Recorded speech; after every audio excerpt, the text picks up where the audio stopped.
Hello, my name is Steve Bartha, and I'm the Danvers Town Manager, a position I've held since December 2014. And I can assure you that I've grown more gray hairs in the past 12 months than I have in the past 5 years combined. I want to thank you for joining me for this COVID look back, as we approach the 1-year mark since this pandemic arrived in the Commonwealth. I can remember sitting up in bed a year ago with my wife, reading reports out of Italy where doctors were literally forced to decide which patients would live or die due to the overwhelming caseloads and lack of medical devices there. We were scared. We felt powerless. And we, like everyone else, realized it would soon be here. But as scary as the past year has been, there have also been moments worthy of honor and celebration, when people stepped up and the best within us emerged. We supported each other. We looked out for one another, and we did what we could to make things a little bit better under difficult circumstances. I want to thank you for submitting the names and stories of your COVID superheroes. We will meet them at the conclusion of my remarks. I hope you will choose to participate this week in illuminating our town, including homes, businesses, and public buildings with Danvers blue light bulbs, Christmas lights, or whatever else you have on hand as a way of honoring those we've lost and celebrating how far we've come. I also hope you will join us Friday, virtually of course, when the chair of our select board, Dan Bennett, offers his comments and the Danvers students say thank you in their own special way. Over the past 12 months, you have made Danvers a safer place by doing your part. Our schools, restaurants, and area hospitals avoided the worst because you did your best. Our hope this week is that we can look back and appreciate the mountains we've moved to get this far and start to feel optimistic that the end of this dark period is now within sight. I read somewhere this past year from a poem by Mahmoud Darwish, a Palestinian poet and author, quote, "And I say to myself, a moon will rise from my darkness," end quote. It would seem that we have passed through the darkest period of this pandemic, our moonless night. And so, although our losses were great, there is reason for optimism as we look ahead and start to imagine a day when we can reemerge from this year of isolation and loss. As we mark the 1-year anniversary of this pandemic, I think it is important that we do both. Honor the sacrifice and loss, but also take stock of just how far we've come together as a community. On March 13th, 2020, we closed public buildings and launched a community meal program in partnership with the schools and the senior center, which at one point delivered close to 1,000 meals per week to students and residents. On March 21st, we had our first confirmed case of COVID in Danvers. 2 days later, the governor issued an emergency order requiring all businesses and organizations not providing COVID-19 essential services to close their physical workspaces and facilities to employees. This crisis has had a terrible impact on our local businesses, and the community has done what it could to continue to support these beloved institutions. Last summer, the Select Board authorized staff to work with local businesses and modify licenses to make it easier for them to operate. We developed a small business resource page on the town website and made staff available 7 days a week to answer questions and help our businesses navigate last year's $320 billion payroll protection program. The community used social media to share menus and promote local businesses, and the town, with support from residents, successfully launched Takeout Tuesdays this winter. This crisis has also put a tremendous burden on parents, students, and educators, and we were all forced to balance the safety of our children against the long-term concerns of disrupted education, not to mention the burden this placed on working parents. Again, I want to thank the residents of Danvers for stepping up. Despite these stressful circumstances, everyone worked together to navigate this pandemic as best they could. Recreation programs were spun up to supplement the hybrid learning model, and parents were given the freedom to navigate between models, remote, in-person, hybrid, and homeschool, as their personal circumstances changed. This crisis also challenged our hardworking town employees. I couldn't be prouder of the job they did to make sure our service delivery continued, especially as many residents were working from home for the first time and relying on public services 24/7. Despite the buildings being closed, work continued, and our departments lived up to their reputation for delivering best-in-class service. Some of the public health protocols put in place this past year by the governor and supported by towns and cities would have been unimaginable in normal times. From curfews and face coverings to travel bans and business closures, these were enormously difficult decisions. And although there was anger, frustration, and anxiety, there was much more understanding, support, and sacrifice. I am here to tell you that you made a difference and continue to make a difference. Over the past year, there were 2,700 confirmed cases of COVID in Danvers and 160 reported deaths.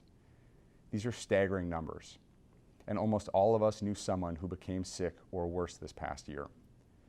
But the sacrifices we made allowed us to maintain as much normalcy as possible during an anything but normal year, helped prevent deaths, and because of your efforts, we absolutely avoided the worst. By January of this year, vaccines were starting to be available, and we were able to collaborate with area communities to vaccinate our public safety employees, who continued to work on the front lines throughout this pandemic, despite the risk that it presented to them and to their loved ones. As it stands today, vaccinations are systematically being made available to the broader community, one group at a time, and based on current reports, it appears that vaccinations may be available to all Massachusetts residents by the time summer is in full swing. So in closing, I want to thank you for your hard work, your sacrifice, and the determination you've shown over the past year.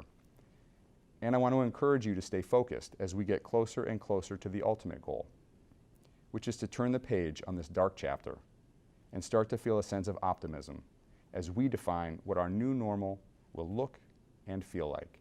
Thank you.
you.